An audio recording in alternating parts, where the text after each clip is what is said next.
Paulo Escolha PVC, canal UOL. O número de cruzamentos era o previsto, quer dizer, porque tinha linha de 5 atrás, então a tentativa de fazer variar os dois lados, tentar abrir a defesa, mas a quantidade de cruzamentos era prevista e a bola parada não está entrando, né? Desde o jogo contra o Senegal, que não tem um gol de jogada ensaiada de bola parada, tem gol de pênalti, mas não tem de bola parada. Que para um jogo desse tipo é possível ser repertório. Está faltando? Bom, a primeira parte era tentar de ter superioridade no meio campo con los cuatro e buscar jogo entre líneas e filtrar pase para os delanteros na frente. No salió porque eles estaban muito fechados dentro del campo e mudamos no intervalo para meter máis cruzamento para entrar máis. Temos que tirar mellor o córner porque temos estrutura para golpear e temos que melhorar o tiro. Mister Márcio Bernardes, da resenha Bambambam. É evidente, para até contestar algumas opiniões, que a imprensa, antes de trabalhar, torce muito pelo Brasil. E hoje ficou comprovado o quanto todos nós sofremos muito na tribuna de imprensa. E quando chegamos aqui na sala de imprensa, foi um alívio. Dava para perceber que a gente estava em campo jogando com vocês e conseguimos. Isso também se nota em muitos momentos do time, quando tem adversidade no jogo. Os jogadores não conseguem reagir psicologicamente bem aos toques, aos passes, às marcações. Precisa ser feito um trabalho psicológico mais intenso com os jogadores, professor? Bom, lo falamos antes da Copa do Mundo, este aspecto, que o fútbol tem errores. É como não se pode manejar de não fazer errores porque ninguém é perfeito. Podemos manejar como salir da error, que é pensar, mirar adelante. É o que o equipe fez muito bem na segunda parte.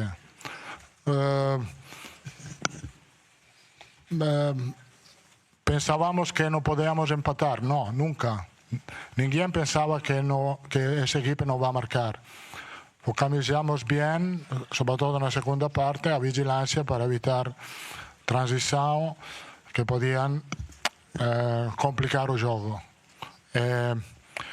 Sì, ovviamente l'aspetto psicologico è importante. Il sofrimento è normale, non è nada nuovo, soprattutto nel football moderno. Il sofrimento è normale, come è normale l'alivio. Però io sempre tento lembrar che a veces eu tenho que estar aqui, depois uma derrota é aún mais complicado.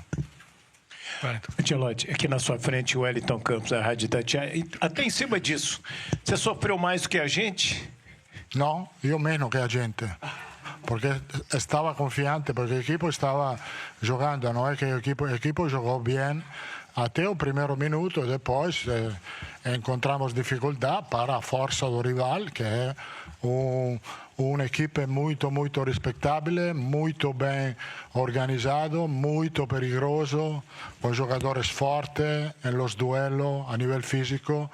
Però l'equipo stava no campo, non è un equipo perdido, non era un equipo perdido come a primeira parte contra o Marocco. Ancelotti, aqui do seu lado esquerdo, Gabriela Ribeiro da Globo.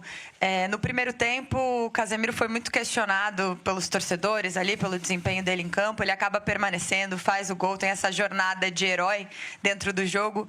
O que mudou para o Casemiro dentro do jogo? Qual foi a sua conversa com ele no vestiário para ele permanecer no jogo e as coisas mudarem? Não falei com ele porque ele estava atuando. Depois é o que falamos antes. Se podem fazer erros. Eu não acho que o gol de Japão era um erro de Casemiro. Fallamos uma saída e Casemiro actuou muito bem. Também o gol do empate ha sido clave para o jogo. Professor Ancelotti, Aqui. Foi a primeira virada do Brasil no mata-mata desde a Copa de 2002. PVC deu essa informação. A última vez que o Brasil virou um mata-mata foi sobre a Inglaterra. E esse jogo se assemelhou a uma noite de Bernabéu, à la Real Madrid. Esse time está cascudo o suficiente para enfrentar Costa do Marfim ou a Noruega domingo, 5 da tarde? O time do Brasil está cascudo, consistente, forte? Sí, estamos fortes, contentes.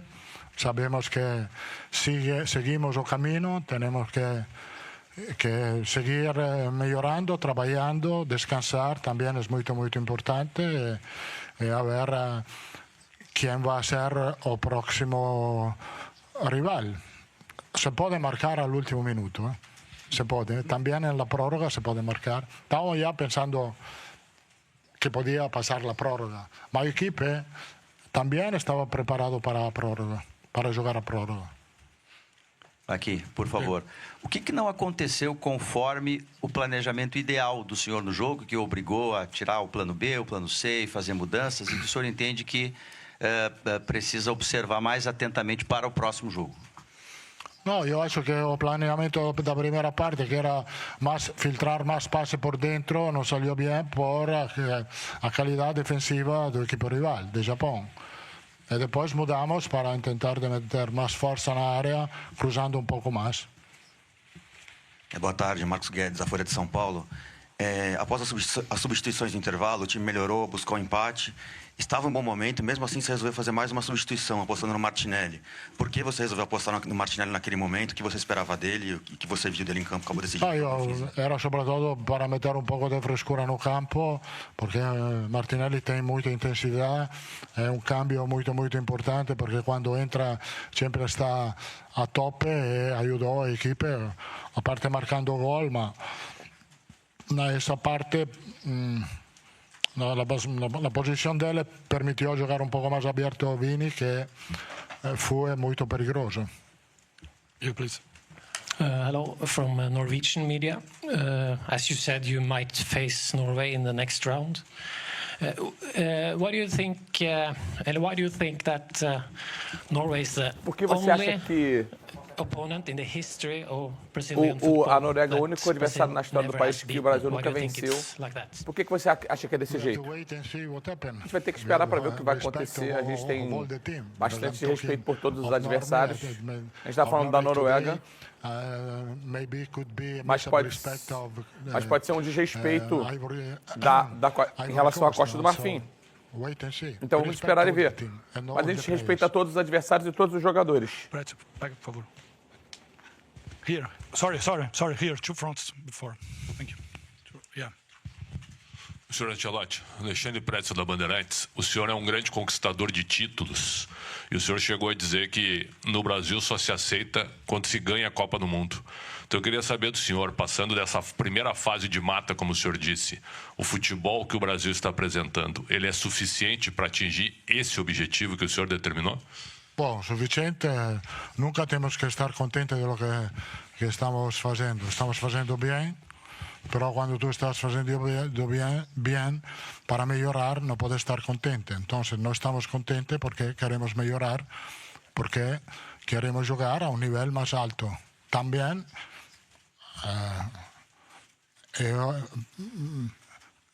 o juego de hoy me gustó mucho, e punto, ma temos que pensare al prossimo.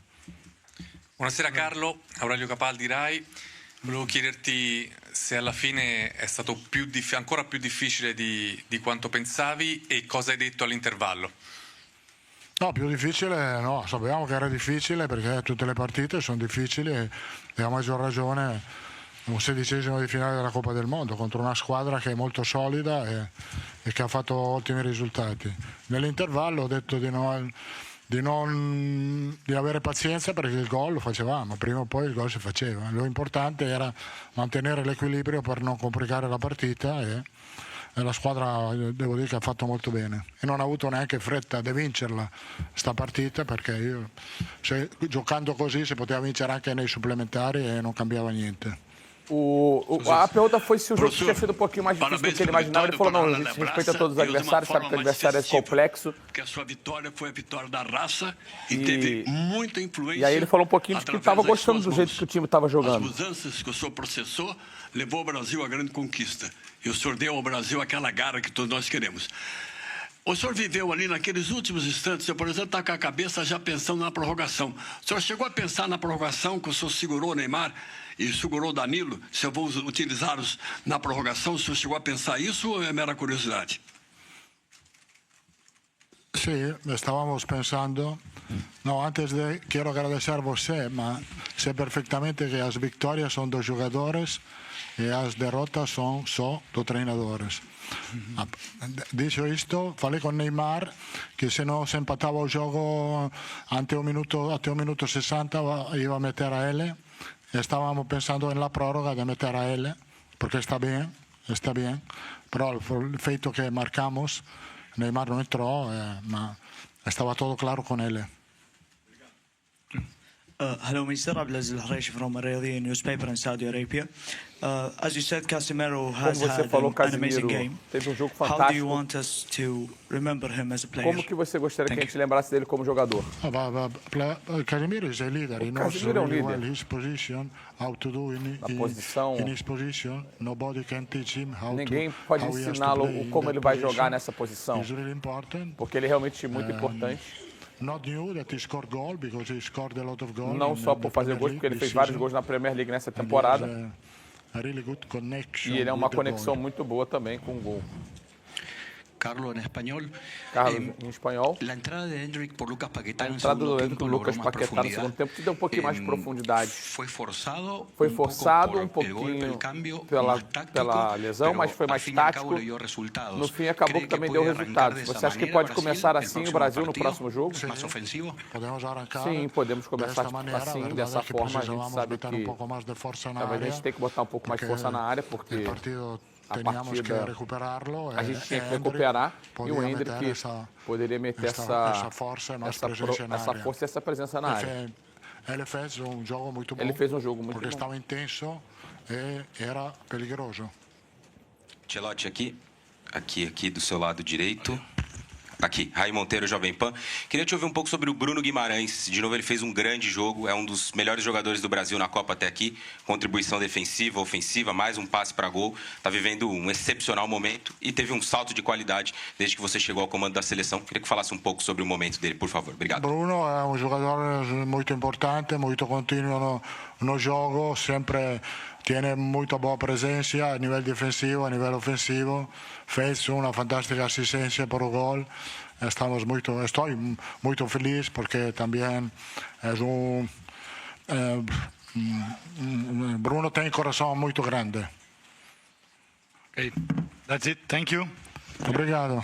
E aí, galera, é isso. Essa foi a coletiva completa do Ancelotti depois dessa virada histórica contra o Japão. E olha, teve emoção, teve revelação, teve dado histórico. Vou comentar com vocês os pontos que mais me marcaram. O primeiro ponto, e talvez o mais revelador de toda a coletiva, foi quando o Ancelotti contou que tinha um plano combinado com o Neymar. Ele disse que avisou o camisa 10 que se o time não empatasse até o minuto 60, ele entraria em campo. E mais do que isso, estava pensando nele até para prorrogação, se fosse necessário. Eu achei isso incrível, sabe? Mostra um nível de planejamento e de comunicação direta com o jogador que a gente nem imaginava que existia ali no banco. E teve aquela frase que eu achei muito honesta também. Ele disse que sabe perfeitamente que as vitórias são dos jogadores e as derrotas são só dos treinadores. Isso é uma forma de assumir responsabilidade que eu admiro bastante. Agora, sobre o Casemiro, para mim esse foi um dos momentos mais bonitos da coletiva. O cara foi muito questionado pela torcida no primeiro tempo e termina o jogo como o herói, marcando o gol do empate que foi fundamental para a virada. E o Ancelotti foi categórico defendendo ele. Disse que o gol do Japão não foi erro do Casemiro e ainda elogiou ele como um líder que ninguém pode ensinar a jogar naquela posição. Isso é maturidade de treinador, sabe reconhecer o momento de proteger o seu jogador. E o dado histórico que mais me impressionou foi esse. Essa foi a primeira vez que o Brasil virou um jogo de mata-mata desde a Copa de 2002, quando viramos contra a Inglaterra. Gente, são mais de 20 anos sem viver uma virada dessas numa Copa do Mundo. Isso dá ainda mais peso para essa vitória. Teve também aquele relato emocionante de um jornalista contando o sofrimento que a própria imprensa viveu na tribuna durante o jogo.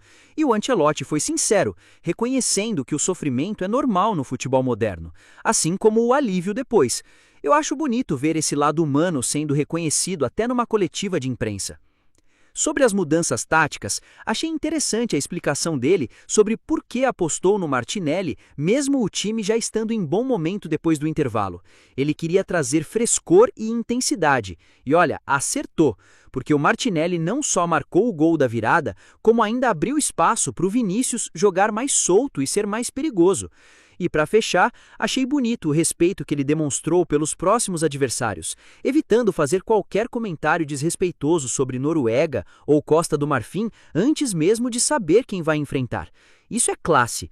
E mesmo sendo um treinador exigente, que nunca se diz satisfeito porque sempre quer melhorar, ele soltou uma frase simples e sincera que eu adorei. Disse que gostou muito do jogo de hoje. Pequenos elogios assim, vindos de um cara com a carreira dele, têm um peso enorme. No geral, para mim, essa coletiva mostrou um Ancelotti extremamente transparente, revelando detalhes de bastidores que a gente raramente escuta, e ao mesmo tempo protegendo e elogiando seus jogadores no momento certo. Essa vitória parece ter um peso emocional gigante, e ele deixou isso bem claro em cada resposta. E vocês, o que acharam mais surpreendente nessa coletiva? O plano para o Neymar ou a virada do Casemiro? Se vocês gostaram, deixa o like, se inscreve no canal e ativa o sininho. Brasil nas oitavas, rumo ao Hexa!